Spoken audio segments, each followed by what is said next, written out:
जड़े ऑफिसर को पिटिकी मुह फटई देले जलजल होगी देखा जाउची तार पुणी तदंत कौन दरकार। सांगे सांग तदंत नुहे सांगे सांग आरेस्ट होबा कथा। गाँ गहली रे मारपीट हेले सांगे सांग पुलिस आरेस्ट करी नहीं जाउछंती। एमाने किए कि केते बड़ गेहू की पुलिस आरेस्ट करबा पई डरुछि। हाय हेलो नमस्कार मु जयंती आज आउ गोटे नुआ भिडियो रे आपण मानकु स्वागत करूची। चलंतु तेबे भिडियोटी को एठी ही स्टार्ट करबा।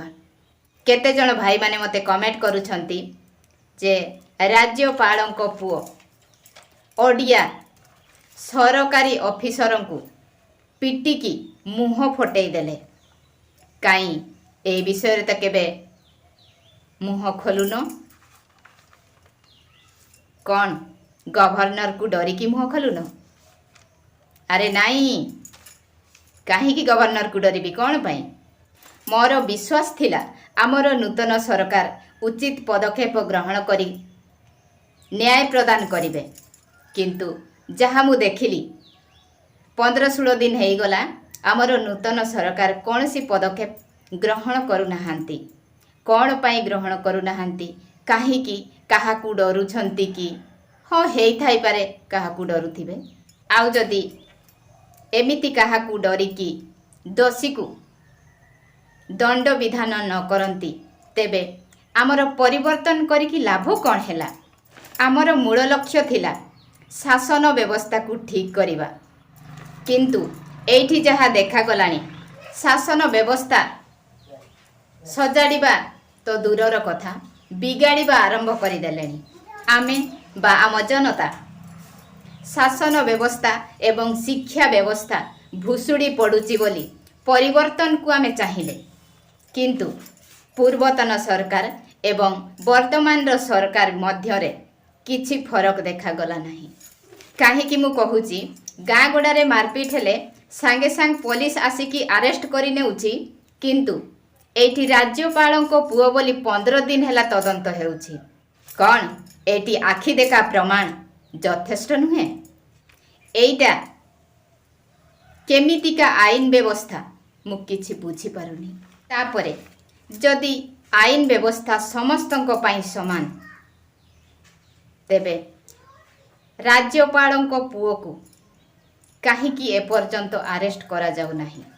आम संविधान कहूची अपराधी बा दोषी जीए भी हुअंतु ना कहीं जे कौन सी मुहूर्त रे आरेस्ट होबा कथा, किंतु एठी कौन पाई राज्यपालक पुओ परे कौन सी कार्यानुष्ठान ग्रहण करा जाउ नाही।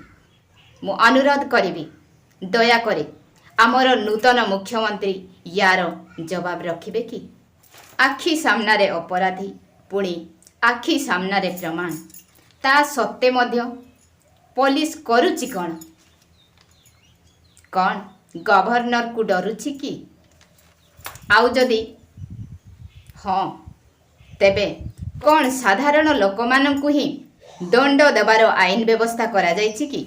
आउ जदि ना तेबे राज्यपालक पुओ को तुरंत आरेस्ट करा जाऊ।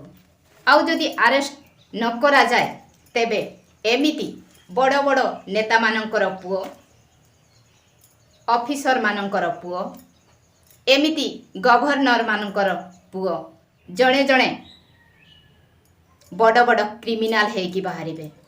एठी आउ गोटिए कथा आमर नूतन मुख्यमंत्री जेहेतु आदिवासी श्रेणीर जड़े लोक सेइथि पई खाली शंख दड़िया नुहे गेरुआ पाखुड़ा माने मध्य एसबु देखि सही पारु नाहांती।